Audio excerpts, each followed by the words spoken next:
Hello, welcome back students.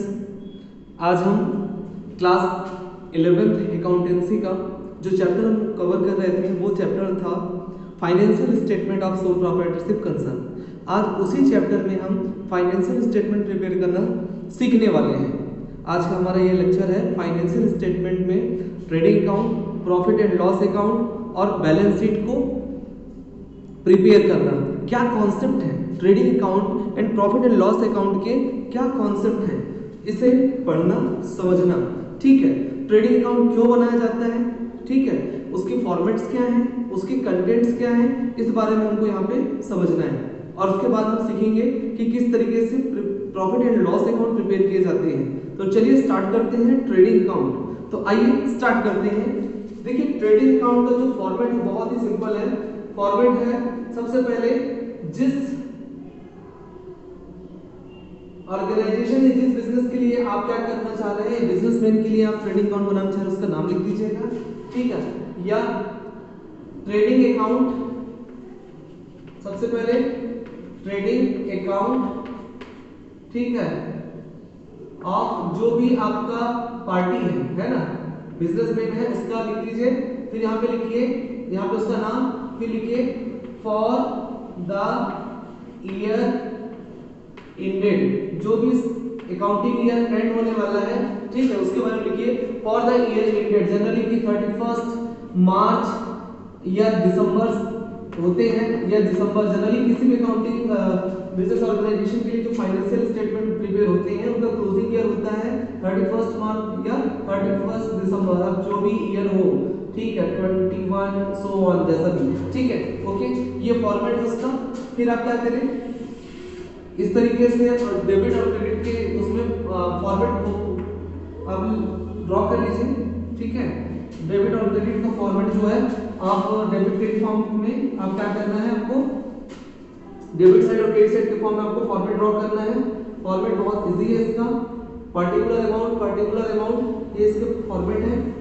ठीक है, particular और अमाउंट, ये इसके फॉर्मेट है।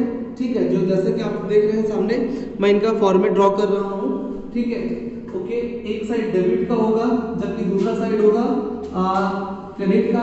लेफ्ट साइड डेबिट का होता है, ठीक है, लेफ्ट साइड डेबिट का है, जहां पे अपन लिखेंगे पर्टिकुलर्स, ठीक है, पर्टिकुलर्स, फिर यहाँ पे अमाउंट्स, ठीक, फिर यहाँ पे पर्टिकुलर्स, ठीक, और यहाँ पे अमाउंट्स। तो पर्टिकुलर अमाउंट्स और पर्टिकुलर अमाउंट्स, और राइट साइड में आपका क्रेडिट आएगा। अमाउंट में आप एक चीज और लिख दें तो बेस्ट होगा, वो है रुपीस, जो भी इंडियन करेंसी है, और यहाँ जो ट्रांजैक्शन एग्जीक्यूट होते हैं वो नेशनल करेंसी में होते हैं, रुपीस में होते हैं। ठीक है, ओके, अब ये हो गया आपके सामने फॉर्मेट ट्रेडिंग अकाउंट का। तो देखिए, ट्रेडिंग को बोला जाता है व्यापार खाता, मतलब एक बिजनेस ऑर्गेनाइजेशन जो बिजनेस चला रही होती है, ठीक है, और उसके बाद जब वो फाइनेंशियल स्टेटमेंट प्रिपेयर करते हैं तो उस अकाउंटिंग ईयर में, मतलब एक अकाउंटिंग ईयर में जो भी ट्रांजैक्शन एग्जीक्यूट हुए हैं ट्रेडिंग से रिलेटेड, जैसे कि देखिए फॉर्मेट देखिए, ट्रेडिंग अकाउंट व्यापार खाता, जिस पर्सन के बिजनेस के लिए आप बना रहे हैं उसका नाम लिख दीजिए। फिर यहाँ पे लिख दीजिए फॉर द ईयर एंडेड, क्योंकि फॉर द ईयर ये एक साल के लिए बनाया जा रहा है, एक पर्टिकुलर अकाउंटिंग ईयर के लिए बनाया जा रहा है। ठीक है, पूरे साल के लिए है, या तो 31 मार्च या दिसंबर, जैसा भी अकाउंटिंग ईयर उनका क्लोज होता है उसके हिसाब से। फॉर्मेट है डेबिट क्रेडिट, डेबिट में पर्टिकुलर अमाउंट और क्रेडिट में भी पर्टिकुलर अमाउंट। अब आइए स्टार्ट करते हैं, है ना, कि ट्रेडिंग अकाउंट स्टार्ट कैसे होता है। तो देखिए, ट्रेडिंग अकाउंट का जो डेबिट साइड है, यहाँ पे सबसे पहले आपको क्या लिखना पड़ता है, टू ओपनिंग स्टॉक, ठीक है, brought down, opening stock brought down. Sir ये ओपनिंग स्टॉक क्या होता है? देखिए, यदि ये एग्जिस्टिंग बिजनेस है, ऐसा बिजनेस है जो पिछले कई सालों से भी बिजनेस चल रहा है, तो हो सकता है कि लास्ट ईयर इनके पास कोई अनसोल्ड गुड्स बचा हो या अनसोल्ड माल जो है पड़ा हुआ हो, तो लास्ट ईयर के लिए वो क्लोजिंग स्टॉक था, लेकिन बिजनेस इस साल जब स्टार्ट हो रहा है तो इनके बिजनेस में वो माल एग्जिस्ट करेगा या वो गुड्स एग्जिस्ट करेगा, लेकिन कैसे? करेंट ईयर के लिए वो ओपनिंग स्टॉक के रूप में एग्जिस्ट करेगा। तो लास्ट ईयर का जो अनसोल्ड गुड्स होता है वो करंट ईयर के लिए क्या होता है, ओपनिंग स्टॉक। और लास्ट ईयर जिस साल का अनसोल्ड है वो उस साल के लिए क्लोजिंग है, लेकिन नए साल के लिए स्टार्टिंग ईयर के लिए वो ओपनिंग हो जाता है। तो ओपनिंग स्टॉक जो रहता है वो हमेशा कॉस्ट वैल्यू पे लिखा जाता है, ठीक है।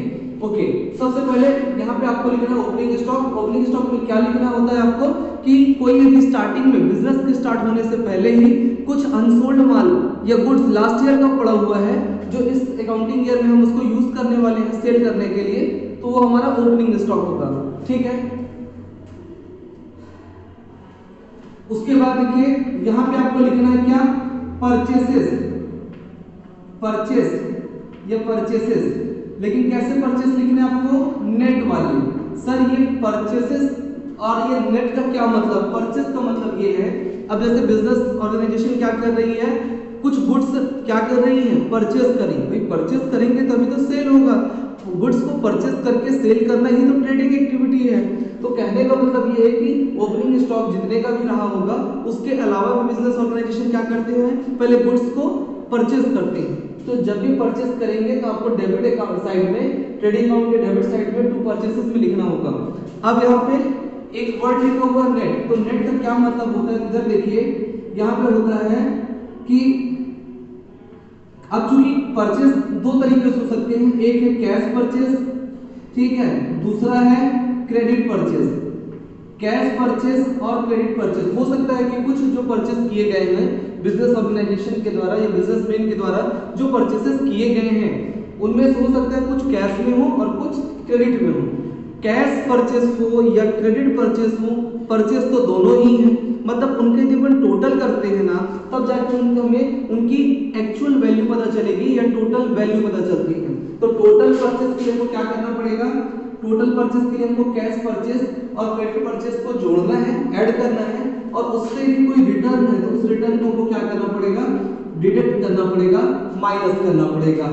मतलब क्या हुआ ये, मैंने हमने कुछ गुड्स परचेस कर रखे थे, हो सकता है उसमें से कुछ गुड्स डिफेक्टिव हो या जैसे सैंपल के अकॉर्डिंग था वैसा ना हो, या और भी किसी रीजन से यदि बिजनेसमैन या ऑर्गेनाइजेशन परचेस गुड्स को रिटर्न करती है, किसे, अपने सप्लायर को, अपने पार्टी को, तो वो क्या कहलाएगा, रिटर्न। तो वो रिटर्न क्या कहलाता है, परचेस रिटर्न। जो परचेस का रिटर्न हो रहा है वो क्या कहलाता है, परचेस रिटर्न। ओके, फिर डेबिट साइड में आप देखिए और क्या चीजें आती हैं, जो एक सबसे इंपॉर्टेंट पॉइंट है वो है all direct expenses. Direct expenses, expenses, तो जितने भी डायरेक्ट एक्सपेंसेस होंगे, most important point, direct expenses, तो जितने भी डायरेक्ट एक्सपेंडिचर्स होते हैं हमें उनको कहां लिखना है, ट्रेडिंग अकाउंट के डेबिट साइड। सभी डायरेक्ट एक्सपेंसेस क्या होते हैं, गुड्स को परचेस करके ठीक उसे सेलेबल बनाने में, मतलब जब भी गुड्स चाहे वो रॉ मटेरियल के फॉर्म में खरीदा जाए या फिनिश गुड्स के फॉर्म में खरीदा जाए, तो गुड्स को परचेस करके अपने गोदाम में लाने और उसे सेलेबल बनाने में जो भी खर्च लग रहे हैं वो आपके क्या होंगे, सब डायरेक्ट एक्सपेंडिचर होंगे। क्या होंगे, डायरेक्ट एक्सपेंडिचर होते हैं, ठीक है। ओके, तो गुड्स को परचेस करने से लेके वेजेस देने में, ठीक है, कैरियज गुड्स को लाने में जो भी खर्च कर रहे हैं, ठीक है, वो सब क्या है आपके डायरेक्ट एक्सपेंडिचर होते हैं, ठीक है। ओके, ठीक है, तो जितने भी डायरेक्ट एक्सपेंडिचर होंगे जैसे कि वेजेस हो गया, फैक्ट्री हो गया, फैक्ट्री ओवरहेड हो गया, फैक्ट्री एक्सपेंडिचर हो गया, मैन्युफैक्चरिंग एक्सपेंसेस हो गए, ठीक है, और फ्यूल हो गए, ये सब चीजें क्या है आपके डायरेक्ट एक्सपेंडिचर। ओके, तो जितने भी डायरेक्ट, देखिए मैं एक्सपेंडिचर को अलग अलग नहीं लिख रहा हूँ, मैंने इसका सीधा कॉन्सेप्ट बताया कि डायरेक्ट यदि एक्सपेंडिचर है जिनका बिजनेस ऑपरेशन से डायरेक्ट रिलेशन है, ऐसे एक्सपेंडिचर को आपको लिखना है, ठीक है। मतलब ये एक्सपेंडिचर तभी होते हैं जब बिजनेस रन करेगा, ठीक है। यदि ट्रेडिंग एक्टिविटी होंगे तो डायरेक्ट एक्सपेंडिचर बिजनेस में लगेंगे, यदि ट्रेडिंग एक्टिविटी नहीं होगा तो बिजनेस में डायरेक्ट एक्सपेंडिचर नहीं लगेंगे, ठीक है। तो उसे बोला जाता है डायरेक्ट एक्सपेंडिचर। ओके, अब हमारा डेबिट साइड कंप्लीट होता है, डेबिट साइड हमारा कंप्लीट होता है। अब हम बात करते हैं क्या, क्रेडिट साइड में। तो क्रेडिट साइड में आइए देखते हैं क्रेडिट साइड में क्या आएगा। तो क्रेडिट साइड में आपको सबसे पहले रिकॉर्ड करना पड़ेगा सेल्स, तो बाय सेल्स आपको क्या लिखना पड़ेगा, सेल्स। तो सेल्स में क्या लिखना है आपको, सेल्स की नेट वैल्यू, नेट वैल्यू। तो सेल्स की नेट वैल्यू कैसे निकलेगी, जैसे परचेस की निकली थी तो क्या कैश सेल्स में क्रेडिट सेल ऐड करिए, उसके बाद जो आएगा वो हो जाएगा टोटल सेल। उस टोटल सेल से आपको क्या करना है, रिटर्न माइनस करना है। ध्यान दीजिएगा रिटर्न दो प्रकार के होते हैं, एक होता है परचेज रिटर्न जो हमने डेबिट साइड में लिखा है, और यहाँ पे जो रिटर्न है वो किसका है, सेल का रिटर्न है, सेल का रिटर्न है। ओके, अब नेट सेल हमको लिखना है यहाँ पे, इस तरीके से नेट सेल आ जाएगा। अब उसके बाद जो माल बिकने से रह गया, जो गुड्स इस करंट अकाउंटिंग ईयर में सेल होने से रह गया, उसे हम बोलते हैं क्या, क्लोजिंग स्टॉक। क्या बोलते हैं, क्लोजिंग स्टॉक। तो जो अनसोल्ड गुड्स है करंट ईयर में, वो करंट ईयर के लिए क्या हो जाता है, क्लोजिंग स्टॉक। क्या हो जाता है, क्लोजिंग स्टॉक। ठीक है, तो क्लोजिंग स्टॉक यहाँ पे लिख देंगे। मतलब जो भी गुड्स ट्रेडिंग एक्टिविटी करने के बाद बच जा रही है उसे हम क्या बोलते हैं, क्लोजिंग स्टॉक। ठीक है, अब करना क्या है, करना ये है जैसे ही आप क्या करते हैं, ट्रांजैक्शन कंप्लीट कर लेते हैं डेबिट और क्रेडिट साइड का, फिर आपको ये देखना पड़ता है कि हम जो ट्रेडिंग एक्टिविटी कर रहे हैं उससे हमारा ट्रेडिंग अकाउंट का कौन सा साइड का जो बैलेंस है ना वो सरप्लस में आ रहा है, या टोटल किस साइड का ज्यादा है, क्या क्रेडिट साइड का टोटल ज्यादा है या डेबिट साइड का टोटल ज्यादा है। समझिए क्यों, देखिए क्रेडिट साइड का जो टोटल है ना वो जनरली क्या बता रहा है पता है, इनकम को।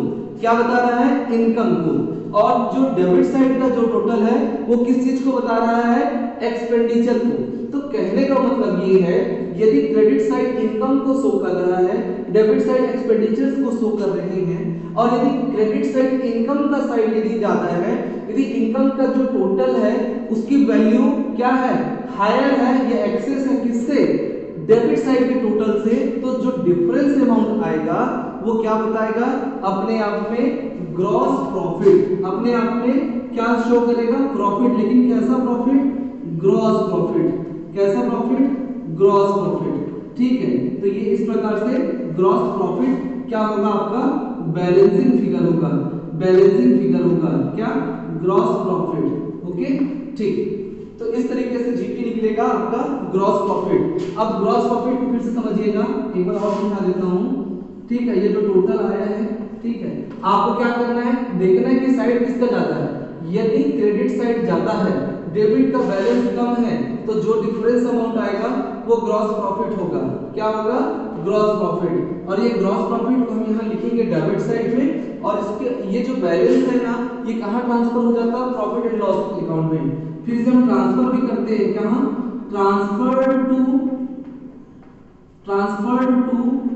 Profit and loss account. क्योंकि ग्रॉस प्रॉफिट का जो बैलेंस होता है हमें इसको कहां ट्रांसफर करना होता है, ग्रॉस प्रॉफिट का जो बैलेंस होता है वो ट्रांसफर हो जाएगा नेक्स्ट स्टेप जब हम प्रॉफिट एंड लॉस अकाउंट बनाएंगे।